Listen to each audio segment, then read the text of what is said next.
Hi అండి. నేను మీ Vani. Welcome to our channel. మేము మానసాదేవి టెంపుల్ దగ్గరికి వెళ్ళామండి.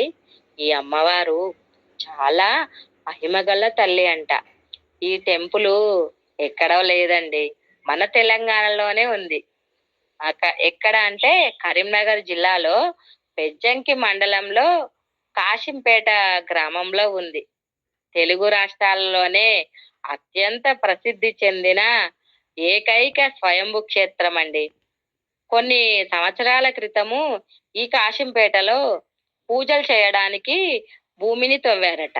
తవ్వుతున్న సమయంలో శ్రీ మానసాదేవి మరియు శ్రీ అపురూప మహాలక్ష్మి అమ్మవార్ల విగ్రహాలు బయటపడ్డాయట. అప్పుడు పరిశోధకులు మరియు పురోహితులు ఈ విగ్రహాలను చూసి దాదాపు 800 సంవత్సరాల క్రితం అని చెప్పారట.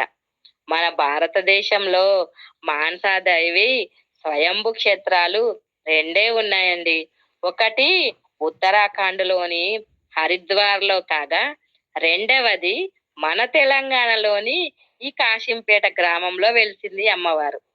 మానసాదేవి అమ్మవారు ప్రశాంతమైన రూపంలో వెండి నాగుల కవచము నీడలో తీద తీరునట్లుగా దర్శనమిస్తారండి. మాకైతే 2 కళ్ళు చాలలేవు. ఆ అమ్మవారిని ఫొటోస్ తీయొద్దన్నారు. అందుకే మీకు చూపించలేదండి.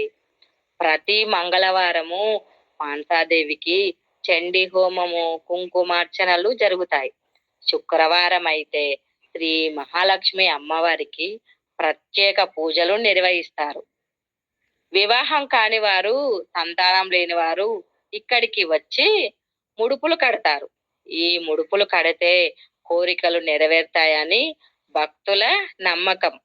ఆలయంలోని కోనేరు చుట్టూ 108 నాగప్రతిమ శివలింగాలను ప్రతిష్ఠించారు. ఈ ధర్మగుండం నుండి నీటిని తీసి వీటిపై అభిషేకం చేస్తే సర్పదోషాలు, రాహుకేతు దోషాలు తొలగిపోతాయని భక్తుల నమ్మకం అండి.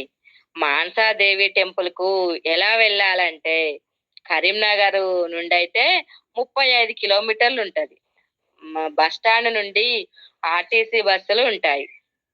సిద్దిపేట నుండి అయితే 40 కిలోమీటర్ల దూరం ఉంటది. బెజ్జంకి మీద నుండి వెళ్ళవచ్చు. ఇంకెందుకండి ఆలస్యం?